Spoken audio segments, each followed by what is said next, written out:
kan ilmaa kan hafuura qulqulluu waaqa tokkoon ameen. በስመ አብ ወወልድ ወመንፈስ ቅዱስ አሐዱ አምላክ አሜን። maatiin waaqayyoon kan jaallatan waaqayyo kan isin jaallatu amaanu'eeliin amantoota kiristoosiin kiristaana kan jedhamtan akka mooltanii akka misoona geessanii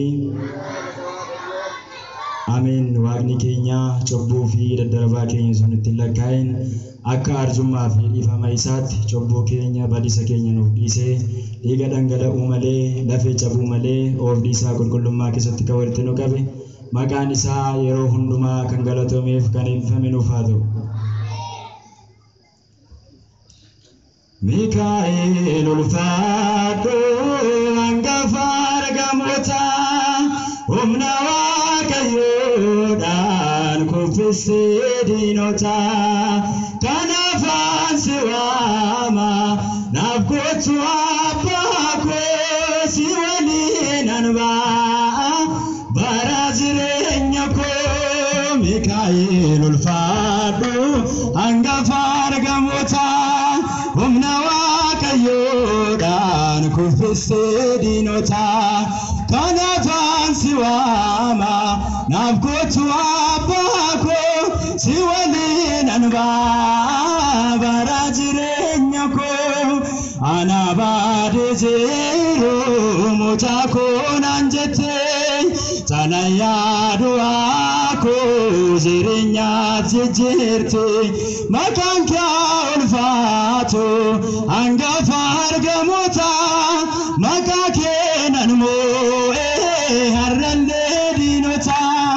Mikaa'el ulfaadhu hangafa argamoota humna waaqayyoodhaan kuffisee diinota kanaaf ansi waama naaf kottu abbaa koo si waliin anbaa bara jireenya koo.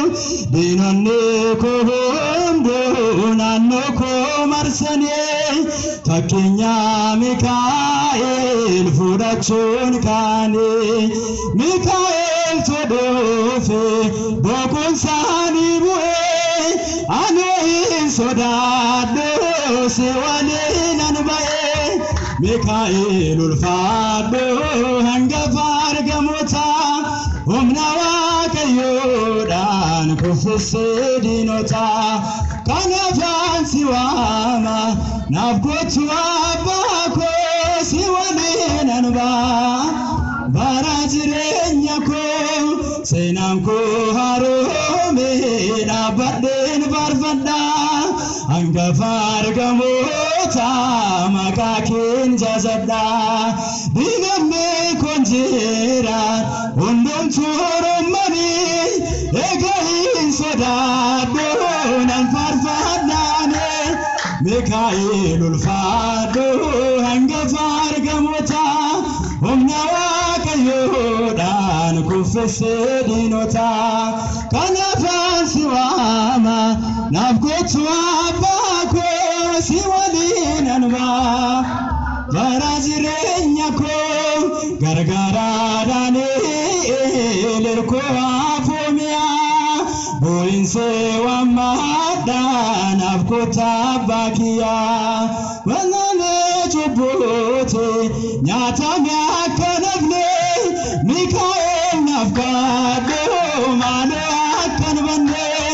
Mikaa'el ulfaadhu hangafa argamoota humna waaqayyoodhaan kuffisee diinota kanaaf ansi waama naaf kottu abbaa koo si waliin anbaa bara jireenya koo.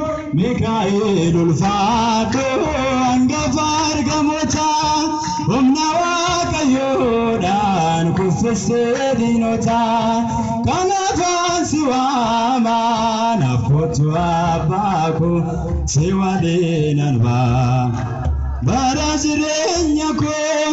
የእግዚአብሔር መልአክ ስሙ ድንቅ ነው።